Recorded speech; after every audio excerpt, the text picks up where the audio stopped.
ഞങ്ങൾ സ്പിറ്റിക്ക് പോണ റൂട്ടാണ് കേട്ടോ. സ്പിറ്റി എന്ന് പറഞ്ഞാൽ വേറെ ലെവലാണ്.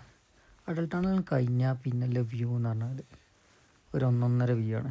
നമ്മളിങ്ങനെ വണ്ടറടിക്കും ഓരോ വ്യൂ. നല്ല വാട്ടർഫാൾസുകളുണ്ട്. അതുപോലെ തന്നെ ഇങ്ങനെ റോഡൊക്കെ ഒരു കഥയാണ്.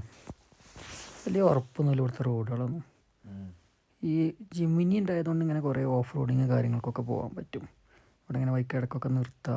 നമ്മളൊരു വാടക വിളിച്ച് വന്ന വണ്ടിയാണല്ലോ. പോകുമ്പോഴേക്കും നല്ല ആടുകളിങ്ങനെ കാണും. ഈ തണുപ്പാവുന്നതിനനുസരിച്ച് ഇങ്ങനെ വലിയ താഴത്തേക്ക് ഇറങ്ങുന്നതാണിത്. ആയിരക്കണക്കിന് ആടുകളുണ്ടാവും ഓരോ കൂട്ടത്തിലും. ഉണ്ടാവും ഓരോ വ്യൂവും. മുമ്പ് ലഡാക്ക് സൈഡ് നോക്കിയ പോലെ തന്നെയാണ് സ്പിറ്റി. അതിൻ്റെ മേലെ ഭാഗത്തൊക്കെ കണ്ടോ സ്നോ കാര്യങ്ങളൊക്കെ ഉണ്ട്. സ്നോ ബെഡും കാര്യങ്ങളൊക്കെ മേലെ മാത്രമേ ഉള്ളൂ, താഴെയൊന്നും കാണാനില്ല. ഈ പോണ വൈക്കൽ ഏകതാപ കേട്ടോ, ചാച്ചി താപ ഭയങ്കര ഫേമസ് ആണ്. പക്ഷല്ല പോയിന് വൈക്കൽ സൈക്ലിസ്റ്റുകളെ കണ്ടു. ഓലിങ്ങനെ കണിയടക്കാരാണ്. ഓല് 3 മാസമായിട്ട് ഇവിടെ നാട്ടിലേക്ക് വന്ന പോലെയാണ് മൊത്തം കറങ്ങാനായിട്ട്.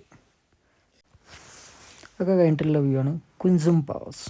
കുഞ്ചുന്ന് എഴുതും കുഞ്ചെന്ന് വായിക്കും, അങ്ങനെയാണ്. അത്യാവശ്യം നല്ല ഹൈറ്റിലാണ്. പിന്നെ അത് കഴിഞ്ഞിട്ട് ഒന്ന് തന്നെ ഇറങ്ങാനാണ് കേട്ടോ. ഞങ്ങൾ നേരെ കാസിക്കാണ് ഇറങ്ങുന്നത്. ഞങ്ങളെ ജിന്നുൻ്റെ മാതിരി പോക്കാന്ന് ചങ്ങായി പോകുന്നത്. ഞങ്ങൾ 3 ദിവസം കൊണ്ട് തീർക്കേണ്ടത് 2 ദിവസം കൊണ്ട് തീർത്തണം. 40-50 സ്പീഡല്ലാതെ ഈ ജാതി റോഡിൽ കൂടിയും പോകുന്നില്ല. ഞങ്ങളിങ്ങനെ പേടിയായി കണ്ട് നിൽക്കുക തന്നെയാണ്. ഒരു മഴവില്ല ചങ്ങൻ്റെ പോക്കിന്. അത് കഴിഞ്ഞിട്ട് പിന്നെ ഞങ്ങൾ കാസിയിലാണ് അന്ന് സ്റ്റേ ചെയ്യാൻ വേണ്ടിയിട്ട് നിൽക്കുന്നത്. അവിടുത്തെ വീട് കണ്ടോ, വീടിനൊക്കെ ഒരു പ്രത്യേക ആംബിയൻസാണ്.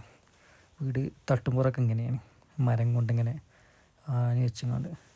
ഇതിൻ്റെ ജനലൊക്കെ കൂടി ഇങ്ങനെ നോക്കിയാലോ വ്യൂ കണ്ടോ, എന്താ പൊളിയുന്നു. നല്ല അടിപൊളിയാണ്. മീൻസ് ഇതാണ് സ്പിറ്റി റിവർ. ഇവിടെയൊക്കെ പോയി രാവിലെ ഇങ്ങനെ ഒരു മോർണിംഗ് വാക്കൊക്കെ നടത്തി കുറച്ചിങ്ങനെ പാട്ട് സീനൊക്കെ എടുത്തുകൊണ്ട് അങ്ങനെ നടന്നാൽ നല്ല അടിപൊളിയാണ്.